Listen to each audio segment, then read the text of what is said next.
हम लाए हैं एक अमेजिंग सस्पेंस थ्रिलर जिसका सस्पेंस क्लाइमेक्स से पहले कोई गैस नहीं कर पाएगा। तो चलिए तैयार हो जाइए।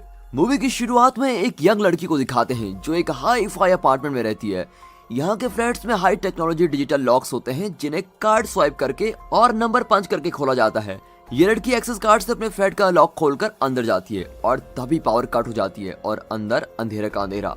वो टॉर्च ऑन करके कमरे में जाती है और नोटिस करती है कि उसका कबर्ड खुला हुआ है और उसे लगता है कि कोई अंदर जरूर आया होगा। फिर वो धीरे से कबर्ड खोलती है लेकिन अंदर कोई नहीं होता। तब उसके पीछे एक परछाई दिखाई देती है और चिल्लाने की कोशिश करती है कि अचानक उसकी आवाज बंद हो जाती है। लगता है किसी ने उसका मुंह बंद कर दिया है। और तब बाहर से लॉक को दिखाते हैं जिसका डिस्प्ले ब्लिंक हो रहा होता है और ऐसी आवाज आती है जैसे कि अंदर से कोई किसी को जोर जोर से पीट रहा हो। और तभी मूवी का टाइटल डोर लॉक डाल के मूवी शुरू होती है।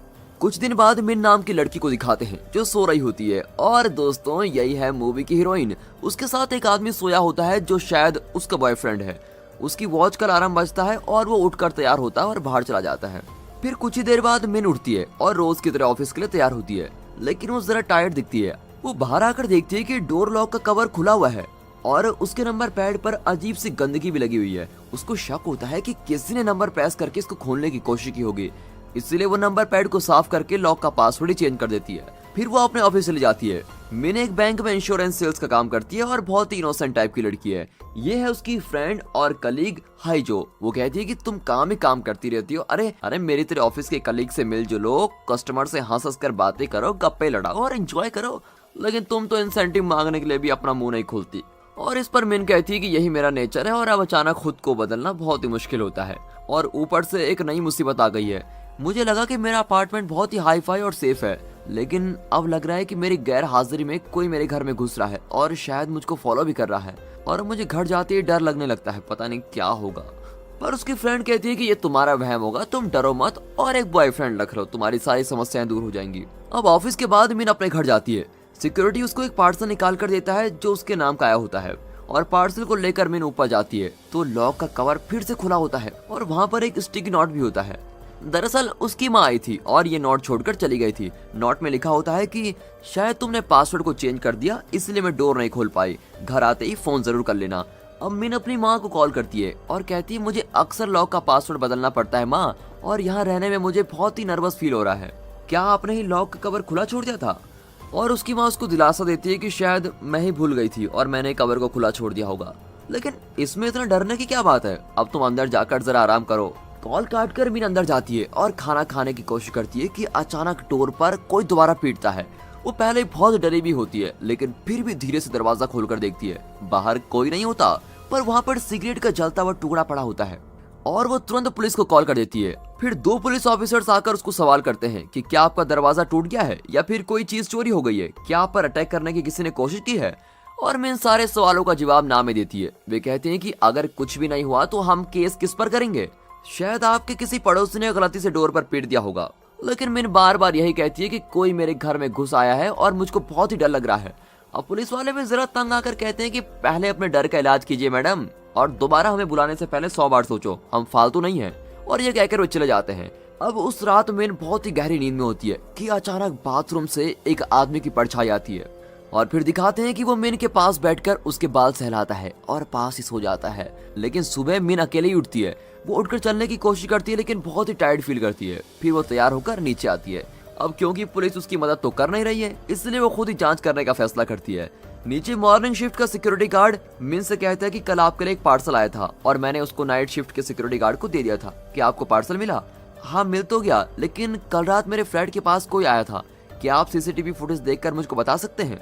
वो पूछता है कि आपको अभी देखना है कि बाद में, लेकिन मिन कहती है कि अभी तो मुझको लेट हो रहा है, मैं आकर ही देखूंगी। अब अगले दिन ऑफिस में मिन अपनी फ्रेंड हाइजो के साथ लंच कर रही होती है और वहाँ पर मिन फिर से अपने डर का जिक्र करती है तो हाइजो उसको कहती है कि तुम फिंगरप्रिंट वाला लॉक लगा लो ना, तब तो तुम्हारे अलावा कोई और उसको खोल नहीं पाएगा। और दूसरी बात यह है कि तुम हमेशा अकेली रहती हो और किसी से बात भी नहीं करती, इसलिए तुम्हें हर बात से डर भी लगने लगा है। तुम एक काम करो, वो जो अपना मैनेजर है ना उसको डेट पर लेके जाओ और उसको फंसाओ। और इस तरह की बातें इनके बीच चली रही होती हैं। अब मिन भी डिसाइड करती है कि वो जरा हंसमुख रहेगी और लोगों से मिलने जुलने की कोशिश करेगी। उस दिन किम नाम का एक कस्टमर आता है और मिन उससे हंसकर बातें करने लगती है। इतना ही नहीं, वो किम को एक इंश्योरेंस पॉलिसी देने के लिए भी कन्विंस कर लेती है और उसको अपना विजिटिंग कार्ड देती है। तब हाइजो आकर धीमी आवाज में कहती है कि इसे ट्राई मत कर, इसके अकाउंट में बिल्कुल भी पैसा नहीं है। अब ये सुनकर मिन के चेहरे का रंग उड़ने लगता है, लेकिन किम पूछता है कि क्या आप मेरे साथ कॉफी पीएंगी, और मिन मना कर देती है। और अब किम बहुत ही इनडिसेंटली चिल्लाने लगता है कि आप तक तो हंस के बात कर रही थी और जब पता चला कि मेरा अकाउंट एकदम खुला है तो मना कर दिया। वाह। वहाँ का माहौल देखकर मैनेजर आ जाता है और उसको समझाने लगता है, लेकिन किम मैनेजर को भी गाली देने लगता है। मैनेजर सिक्योरिटी गार्ड को बुलाकर उस आदमी को बाहर भेज देता है। और अब ये देखकर मिन बहुत ही इंसल्टेड फील करती है और घर जाती है। वो डरी हुई और काफी कंफ्यूज है कि उसकी लाइफ में ये हो क्या रहा है, और फिर थकान के मारे वो सो जाती है। और अब इस मूवी का सबसे डरावना सीन आ रहा है। उसके बेड के नीचे से एक आदमी बाहर आता है और वो एक रुमाल को मिन की नाक पर रखता है और मिन को बेहोश कर देता है। तब जाकर हमको पता चलता है कि पहले जो आदमी मिन के साथ सोया हुआ दिखाई दिया था वो उसका बॉयफ्रेंड या उसकी पहचान का कोई नहीं बल्कि यही आदमी था। और मिन को बेहोश करके वो सीधे बाथरूम में जाता है और आराम से नहाता है। फिर वहां से अपने सारे निशान मिटाकर कमरे में आता है और मिन से लिपटकर आराम से सो जाता है। अब ये देखकर हमें भी डर लगने लगता है कि यह आखिर है कौन और कर क्यों रहा है। खैर ये तो बाद में पता चलेगा। अगले दिन ऑफिस में उसका सीनियर ऑफिसर उससे कहता है कि तुम्हारी परफॉर्मेंस उतनी अच्छी नहीं है, लेकिन फिर भी मैं तुम्हें एक और चांस देता हूँ। अगर तुम ठीक से परफॉर्म कर सकी तो तुम्हें परमानेंट करूंगा, ठीक है। मिन बहुत ही टेंस और कंफ्यूज होती है। वो ठीक से खा भी नहीं पाती और रोज देर से उठती है क्योंकि रात को वो आदमी मिन को एनेस्थेसिया दे रहा होता है और इस वजह से वो हमेशा ही कंफ्यूज रहती है और अपने काम पर फोकस नहीं कर पाती। अब बैंक में भी कैश ट्रांजैक्शन में उससे काफी गलती होती रहती है और वो अपने पैसे भरकर उन कैलकुलेशन को टैली करने की कोशिश करती है। उसके बाद उसके फोन पर एक अननोन नंबर का कॉल आता है, लेकिन वो फोन ही नहीं उठाती। फिर बहुत देर बाद वो बाहर आती है और बस के लिए वेट कर रही होती है। रात भी हो चुकी होती है और वो डरी सहमी बस स्टॉप पर खड़ी रहती है। तब किम वहां जाता है और उसे जबरदस्ती कॉफी शॉप के लिए लेके जाने लगता है। अब ऐन वक्त पर बैंक मैनेजर आ जाता है और उसको वार्न करता है कि आइंदा इस एरिया में नजर आया तो जेल की हवा खानी पड़ेगी। फिर वो मिन को वहां से लेके जाता है। अब मिन घर आकर डोर खोलती है तो पावर कट हो जाता है, बिल्कुल वैसे ही जैसे पहले सीन में उस लड़की के साथ हुआ था। तब अचानक डोर पर कोई नॉक करता है और मिन और भी घबरा जाती है कि अब कौन है। वो डोर खोलती है तो उसका मैनेजर खड़ा होता है। तुम अपना पर्स मेरी कार में भूल गई थी, ये कहकर वो पर्स देता है। अब मिन बताती है कि पावर कट हो गई है। मैनेजर को उसके चेहरे पर बहुत ही डर नजर आता है और कहता है कि मैं अंदर आकर चेक करता हूँ, पक्का फ्यूज में कोई प्रॉब्लम होगी। मिन उसको अंदर आने देती है और वो अंदर आकर देखता है कि ओवरलोड से पावर ऑफ हो गई है। वो मेन स्विच को फिर से ऑन कर देता है। अब वो चारों ओर देखकर पूछता है, क्या तुम्हारा बॉयफ्रेंड भी यहीं पर रहता है? यहाँ जेंट्स की बहुत सारी चीजें मुझको दिखाई दे रही हैं। मिन कहती है कि मेरा तो कोई बॉयफ्रेंड ही नहीं है, मैं तो अपनी सेफ्टी के लिए सारी चीजें रखती हूँ। और अब वो अपना हाथ धोना चाहता है तो मिन बाथरूम में रखी सारे जेंट्स की चीजों को छुपा लेती है ताकि वो और सवाल न करे। अब वो अंदर जाकर हाथ धो रहा होता है और मिन को अचानक कुछ सूझता है और वो पूछती है कि मैंने अपना फ्लैट नंबर तो आपको कभी बताया नहीं, आपको मेरे फ्लैट के बारे में कैसे पता चला? और अब मैनेजर का चेहरा एकदम उड़ जाता है, लेकिन मिन इस पर ज्यादा गौर नहीं करती और कहती है कि मैं आपके लिए कॉफी लेकर आती हूँ। और ये कहकर अचानक फ्लैट के बाहर चले जाती है। अब मैनेजर कंफ्यूज है कि कॉफी लेने ये बाहर क्यों गई और वो कैजुअली डोर को अंदर से बंद कर देता है। दरअसल मिन बाहर कॉफी लेने नहीं बल्कि पुलिस को कॉल करने आई होती है। पुलिस ऑफिसर आकर डोर खोलता है तो वे देखते हैं कि डोर की नॉब से मैनेजर का टाई बंधा हुआ है और मैनेजर मर चुका है। अब ऑफिसर मिन को अरेस्ट करके लेके जाता है और पुलिस को पूरा यकीन होता है कि मिन ने ही अपने मैनेजर का खून किया है। फिर ये केस पुलिस ऑफिसर ली को दिया जाता है जो मिन को इंक्वायर करता है। वो कहता है कि मैनेजर की बॉडी से हमें जो एनेस्थीसिया का ट्रेस मिला है, अगर तुम्हारे फ्लैट में भी वही एनेस्थीसिया मिला तो तुमको जेल के लिए तैयार होना पड़ेगा। अब उसकी धमकी सुनकर मिन बड़ी रोने लगती है। तब ली का सीनियर ऑफिसर उसको बुलाकर कहता है कि इस तरह उसको टॉर्चर मत करो, मुझे नहीं लगता कि उसने खून किया होगा। वो लड़की अकेली रहती है और ऑलरेडी कई बार कंप्लेन भी कर चुकी है कि उसके फ्लैट के अंदर कोई घुस आया है। इतना ही नहीं, फॉरेंसिक ने बताया कि वहाँ बैंक मैनेजर और मिन के अलावा एक तीसरा आदमी भी था और उसके निशान भी वहाँ पर मिले हैं, इसलिए तुम उस लड़की को छोड़ दो। और इस पर मिन को छोड़ भी दिया जाता है। अब अगले दिन मिन ऑफिस जाती है, लेकिन उसके कलीग्स उसे मैनेजर का खूनी बताकर उससे मुंह मोड़ लेते हैं। उसका सीनियर ऑफिसर उसको नौकरी से भी निकाल देता है। वो बहुत ही मायूस होकर घर लौट आती है और सिक्योरिटी गार्ड से पूछती है, क्या तुमने सीसीटीवी फुटेज चेक किया? वो कहता है कि सॉरी मैडम, मैं भूल गया था, अभी चेक करता हूँ। और ये कहकर दोनों उस रात का फुटेज चेक करते हैं, लेकिन उसकी किस्मत तो देखो, पता चलता है कि 6th फ्लोर का कोई फुटेज ही नहीं है। मिन के पूछने पर सिक्योरिटी वाला बताता है कि 6th फ्लोर का कैमरा काफी दिनों से खराब है और मैं उसको जल्दी ठीक करवाने की कोशिश करूंगा। अब मिन बताती है कि उस रात मुझे फ्लैट के बाहर सिगरेट का टुकड़ा भी मिला था। वो कहता है कि किसी ने पीकर वहाँ फेंक दिया होगा, किसी ने शराब पीकर अपना घर समझकर आपका डोर नॉक कर दिया होगा।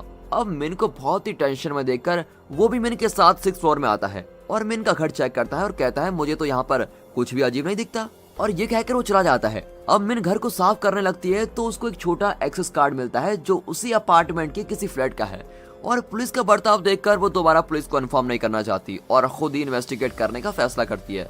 वो 6th फ्लोर से लेकर ग्राउंड फ्लोर तक हर जगह चेक करती है, लेकिन उस एक्सेस कार्ड से कोई भी लॉक नहीं खुलता। फिर वो अपने फ्लैट के ठीक ऊपर वाले फ्लैट में यानी 701 फ्लैट में एक्सेस कार्ड को स्वाइप करती है। लॉक खुल भी जाता है और मिन अंदर जाती है। अंदर सिर्फ गर्ल्स के आइटम्स होते हैं और वहाँ पर एक लड़की की फोटो भी होती है और कुछ क्रेडिट कार्ड्स बिल भी होते हैं। और फिर मिन उन बिल्स को उठाकर रख लेती है जिसमें उस लड़की का नाम होता है। उससे मिन को पता चल जाता है कि उसने कहाँ कहाँ अपना क्रेडिट कार्ड स्वाइप किया है। वो हाइजो को ये सब बताती है और कहती है कि इस लड़की के डोर का एक्सेस कार्ड मेरे घर में कैसे आया।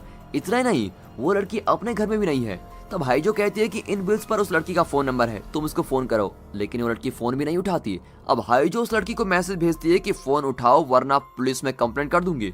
फिर दोनों क्रेडिट कार्ड का बिल देखते हैं तो उसमें एक सुपरमार्केट का नाम होता है जहाँ उस क्रेडिट कार्ड से एक आइटम रोज खरीदी गई होती है। वीकेंड्स में वो आइटम रात को 8 बजे खरीदी गई होती है, लेकिन हर सैटरडे को वही आइटम दोपहर 1 बजे खरीदा गया होता है। उस आइटम का रेट $3.20 है। आज सैटरडे है और कुछ देर में 1 बज जाएंगे। अब दोनों फ्रेंड्स उस सुपरमार्केट में जाती हैं और सोचने लगती है कि $3.20 में कौन सा आइटम्स आएगा। और दोनों को भूख भी लगती है और वे खाना खाने बैठ जाती हैं। तब हाइजो के मोबाइल पर उस लड़की का मैसेज आता है और उसने अपने मैसेज में हाइजो का नाम लिखा होता है। अब ये दोनों बड़ी शॉक में हो जाते हैं कि मिन के फ्लैट में रहने वाली लड़की को हाइजो का नाम कैसे पता। और तब वे देखते हैं कि उस सुपरमार्केट में एक लड़की $3.20 का कोई आइटम खरीद रही है और फोन पर मैसेज करते हुए बाहर जाती है। अब ये दोनों छुपकर उस लड़की का पीछा करती हैं, लेकिन कुछ दूर पर 2 रोड्स सेपरेट हो जाती हैं और इनको पता ही नहीं होता कि वो किस रोड पर गई है। अब ये दोनों भी अलग अलग हो जाती हैं और इनका प्लान होता है कि जो उस लड़की को देखेगा वो दूसरे को कॉल करेगा। हाइजो उस लड़की को देख लेती है और उसको फॉलो करती है। और दूसरी ओर मिन देखती है कि एक घर के आगे कैट फूड का एक डब्बा होता है जो $3.20 का आता है। वो उस घर का दरवाजा नॉक करती है, लेकिन वहाँ पर कोई नहीं होता। पर वो नोटिस करती है कि घर का लॉक बिल्कुल उसके अपने डोर लॉक जैसा ही है और मिन को शक होने लगता है और वो अपने डोर लॉक का पासवर्ड उसमें एंटर करती है। और ये क्या, डोर खुल गया। अब मिन अंदर जाती है। दूसरी ओर हाइजो उस लड़की को पकड़कर मारती है और पूछती है कि बताओ तुम कौन हो और मिन के फ्लैट में तुम क्या कर रही थी। पर वो लड़की उल्टा उसको धमकाती है कि तुम मेरा हाथ छोड़ दो वरना मैं अभी पागल खाने को फोन करती हूँ। मतलब ये कि मिन का रास्ता ही ठीक था, मिन ही सही जगह पर गई थी। मिन जैसे उस घर के कमरे में जाकर देखती है तो डर के मारे उसकी सांसें रुक जाती है। बेड पर एक लड़की को बेहोश हालत में बांध कर रखा होता है। वो तुरंत पुलिस को कॉल करती है, लेकिन तब एक आदमी अंदर आता है। अब मिन कॉल को कट कर देती है और बेड के नीचे छुप जाती है। अब वो आदमी उस लड़की का नाम लेकर उससे बातें करने लगता है। और दोस्तों, ये लड़की कोई और नहीं, पहले सीन की वही लड़की है जिसे उसके फ्लैट के अंदर से एक आदमी ने अटैक किया था। अब मिन समझ जाती है कि इसी आदमी ने इस लड़की का एक्सेस कार्ड मेरे घर पर गलती से छोड़ दिया होगा। मतलब यही आदमी मिन के फ्लैट में भी आता जाता रहता था। मिन ने उसका चेहरा तो नहीं देखा, लेकिन वो जानती है कि वो उस लड़की को एनेस्थीसिया दे रहा है। फिर वो दूसरे कमरे में कुछ लेने जाता है और इस मौके का फायदा उठाकर मिन बेड के नीचे से निकलकर एक दरवाजे के पीछे छुप जाती है। और आगे का सीन बहुत ही बढ़िया बनाया गया है। जैसे जैसे वो आदमी कदम कदम पर आगे चलता है, पीछे से मिन दबे पांव एक एक कदम मिलाकर चलती है। फिर भी वो छुपकर देखती है कि वो आदमी कर क्या रहा है।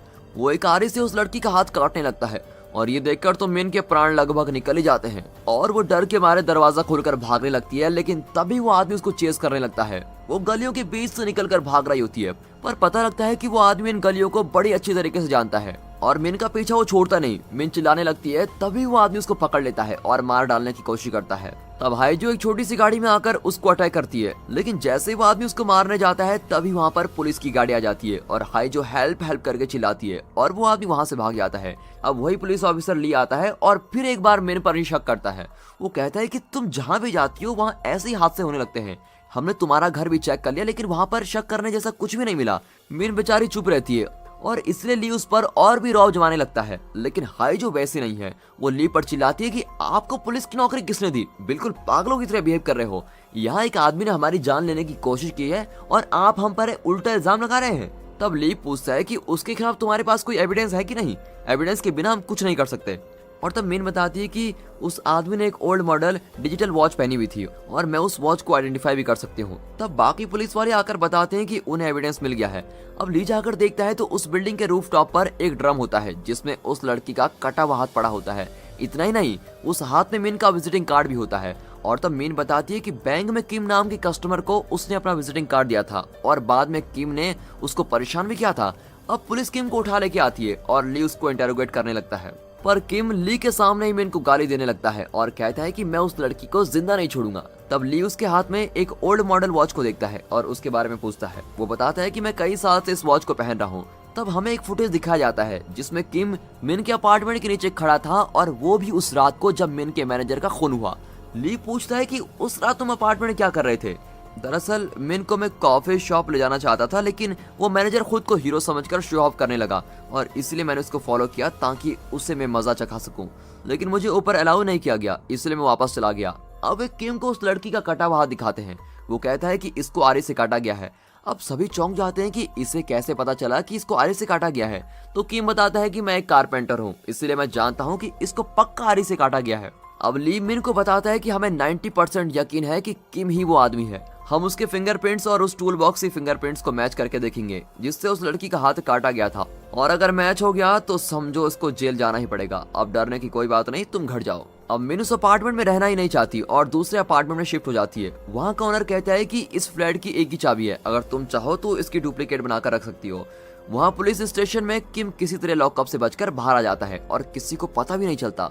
वो सीधे मिन के पुराने अपार्टमेंट में जाकर सिक्योरिटी से कहता है कि मैं मिन का कजन हूँ, उसके पापा चल बसे हैं और मैं उसको इन्फॉर्म करने आया हूँ, लेकिन सिक्योरिटी उसको मिन की कोई डिटेल्स नहीं देता और किम चिढ़कर सिक्योरिटी को धमकाने लगता है।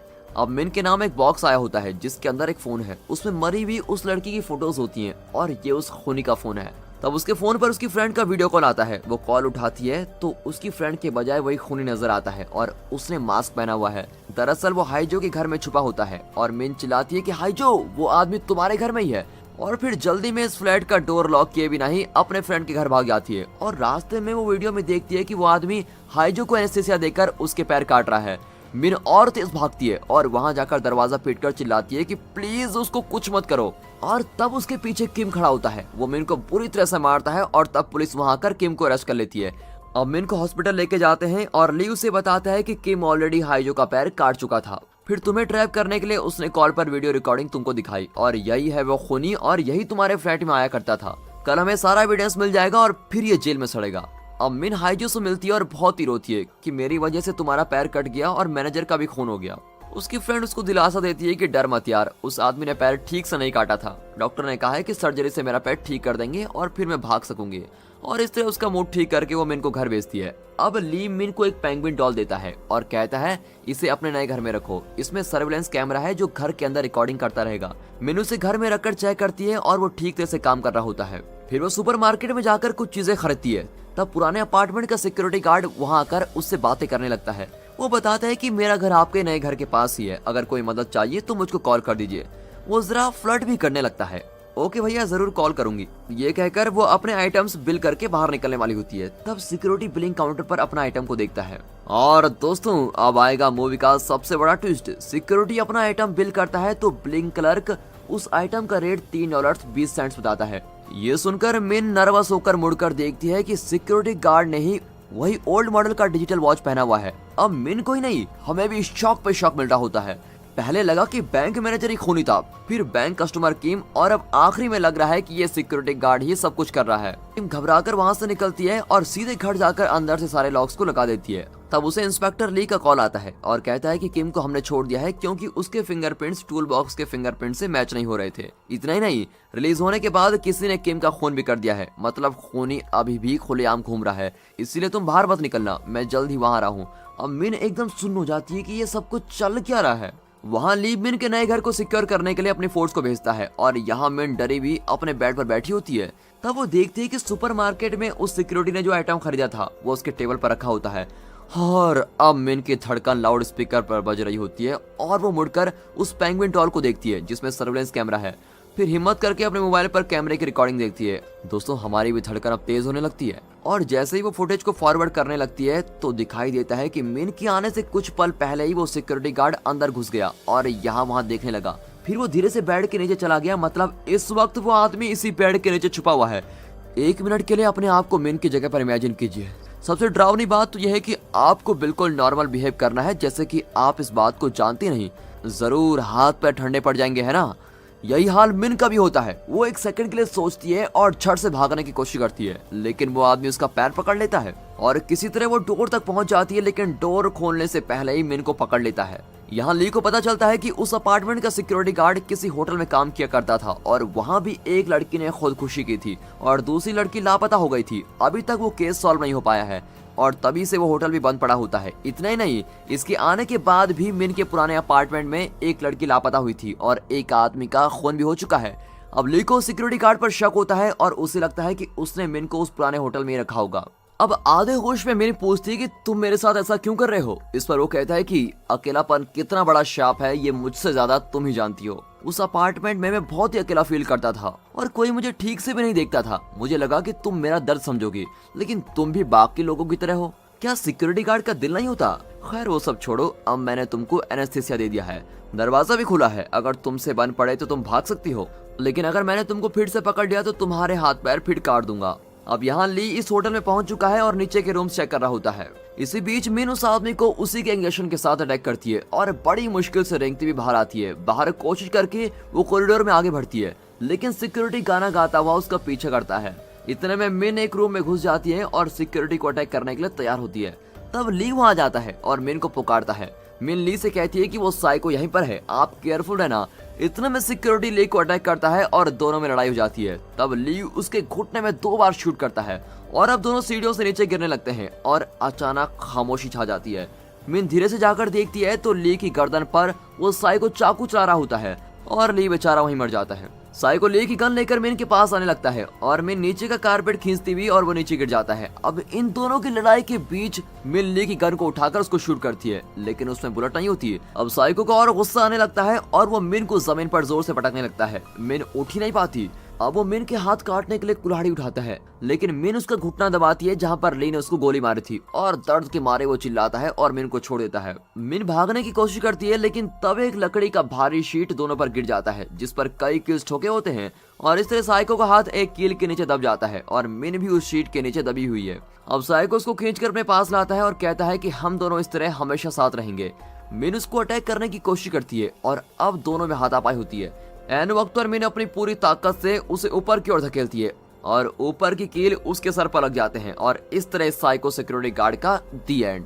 अगले दिन हर चैनल पर इस साइको के बारे में न्यूज चल रही होती है। अब फिर एक बार मिन को दिखाया जाता है जो चैन से अपना काम कर रही होती है और एक पीसफुल लाइफ जी रही होती है। और दोस्तों इसी के साथ ये मूवी यहाँ पर खत्म होती है। दोस्तों अगर ये मूवी आपको थ्रिलिंग लगी हो तो इस वीडियो को अपनी फैमिली और फ्रेंड सर्कल में जरूर शेयर कीजिए और साथ ही इस वीडियो को एक लाइक और चैनल को सब्सक्राइब अभी कर दें।